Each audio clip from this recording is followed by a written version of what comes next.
We are now live, so and then you guys can see us. So this is Jennifer Pepito, and I'm on Instagram. Hi, thanks for joining, Hardy Girl. Go ahead and post your name in. I'm here with my youngest and my fourth child, and we're going to talk about making work fun. So so if you're joining, go ahead and post your name in the chat box so that I can say hi. Hi, Amy. How are you? And we have a little property here. Hi there, homeschool. I'd love it if you'd post your name in so I can say hi. Thank you so much for joining. I'm Jennifer Pepito at Instagram. And I also blog at willowandspring.com. Thanks for joining. And we live on a little farm, about 5 acres, and so there's always tons and tons of work to do. And so I just wanted to talk for a few minutes this afternoon about helping kids get excited about work. Thank you for joining. I'd love to have you post your name in the chat box. And then also, if you have any questions about making work fun or making learning fun, I'd love to have you post those in. Today is the last day to get my preschool. It's called the Peaceful Preschool. Hi, Lily. Nice to meet you. So the Peaceful Preschool is my preschool course, and it's on the learningwell.com site. Hi, Kate. Thanks for joining. So I have this Peaceful Preschool, and part of the Peaceful Preschool is kind of an idea that we can make learning a part of life. It doesn't have to be that we... Oh, I'm glad you joined. Thanks for joining. So learning doesn't have to be this whole separate life that we do. Learning can be a part of our regular life. You know, whatever you do has an opportunity for learning in it. So I'm going to have my older son Ethan here share in a minute because he loves to write, and for him writing is fun. He's going to talk a little bit about that. But before I have him share, this is my younger son, Ezra, and he wanted to talk just for a minute about his job today. So he helped me with a job. I had a big job. I picked up how many peaches? Hi, Jennifer. Nice to have you join. 400. Peaches. Okay, so I'm going to show, this is a peach tree right here, and you kind of have to thin your fruit or you'll get like a bunch of tiny junk.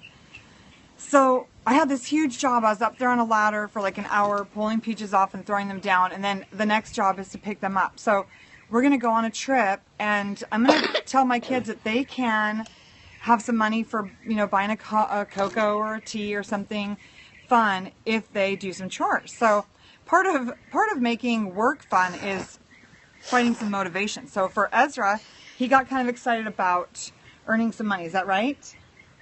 Okay. So what did you have to do to earn some money? Pick up peaches. Pick up peaches. Now, was every peach worth some money? Do you know how much money each peach was worth? $1. Well, it wasn't $1 for a peach. Remember? Dude. Remember, how many peaches did you have to pick up to get $1? Oh, 100. 100, that's right. So these are the peaches. He had to pick up these little peaches that we threw down off the tree, and he didn't have to do it. I didn't make him do it. It was an offer. It was an offer that if you want to pick up peaches, you can earn some money. So I was thinking he'd maybe do 100, you know, and even 100 seemed like a lot.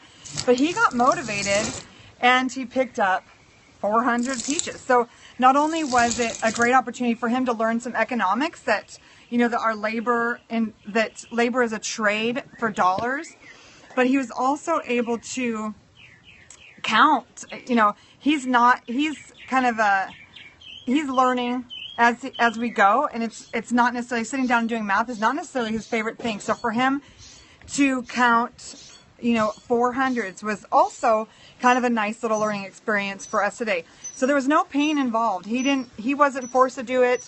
He was excited about doing it, and he's excited about having some money in the wallet. Huh? Did you get a little extra money for the 400? Yeah. Yes. How much extra did you get? How many dollars did you get? You picked up 400 peaches, but how many dollars did you get?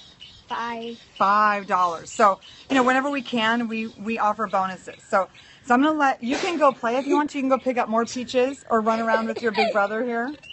Okay, and I'm going to let Ethan share a little bit. So this is Ethan. Let's go. Okay. Ethan loves to write. I do. So lately I've been working on a 5-part book series. I'm actually working on editing the first book here. It's right here. It's called The Fire Trolls. And so yeah, this is actually, it's been really, really fun. It's been an incredible journey. A lot of editing. Right now I'm in the final stages of editing, so I'm working on pulling out a lot of bugs. There's so much that, like, just reading through, I really realized how much really has to be edited out and edited in. But it's been, like, really, really fun. This is actually not my first book. I wrote a book when I was, like, 13 or something called Finding Joy in a World of Sorrow, which was super, super fun. So that was an incredible journey. And so it's just been, like, really fun writing. And then, like, I found this incredible website called CreateSpace. It's an Amazon company.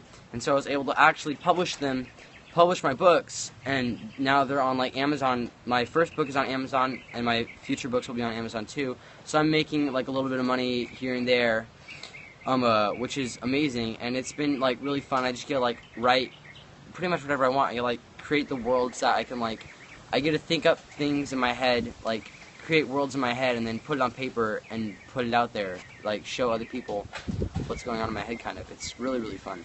So, and you know, part of why I wanted Ethan to talk is that really for learning to be fun for kids, there has to be some interest in it. There has to be some self-motivation in it. And I'm reading a lot of John Taylor Gatto. He wrote the book Dumbing Us Down, and he also wrote the book The Underground History of American Education. And he talks a lot about how important work is. And, you know, in studying, I'm going to talk at the Wild and Free Conference in Long Beach, and throw some hearts out there, or post if you are going. I can't wait to meet you or see you again. But I'm going to talk a lot about some really interesting homeschool people who have achieved great things. And a lot of them spent their early years in a situation where there was some unavoidable work. You know, when you live on a farm or when you have a little family business, there's unavoidable work that, you know, it just has to be done. It's part of the family. It's part of life. And, you know, I think for our kids, having some work that's just unavoidable helps them be able to tackle the work that they are then interested in and follow their interests, really. Yeah, because definitely. I never really had to ask Ethan to write his book. Hi, Alicia. He was interested in writing, and so he wrote. And really, the book that I wrote, Bountiful Homeschooling on a Budget, which is also available on CreateSpace, I wrote that book because Ethan had published a book.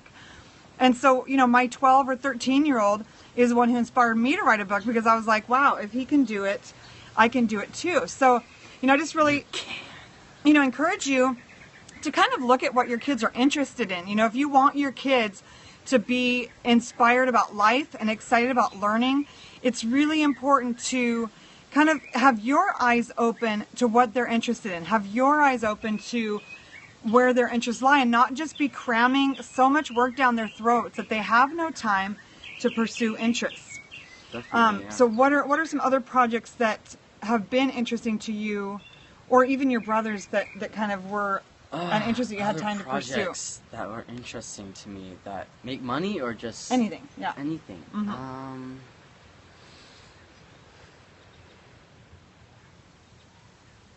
And I'd love to hear any questions that you might have about giving kids time or getting them working.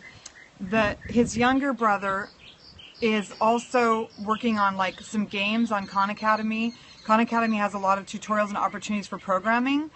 So I try to, you know, make it like where you do a certain time amount of math, and then you're free to work on your programming.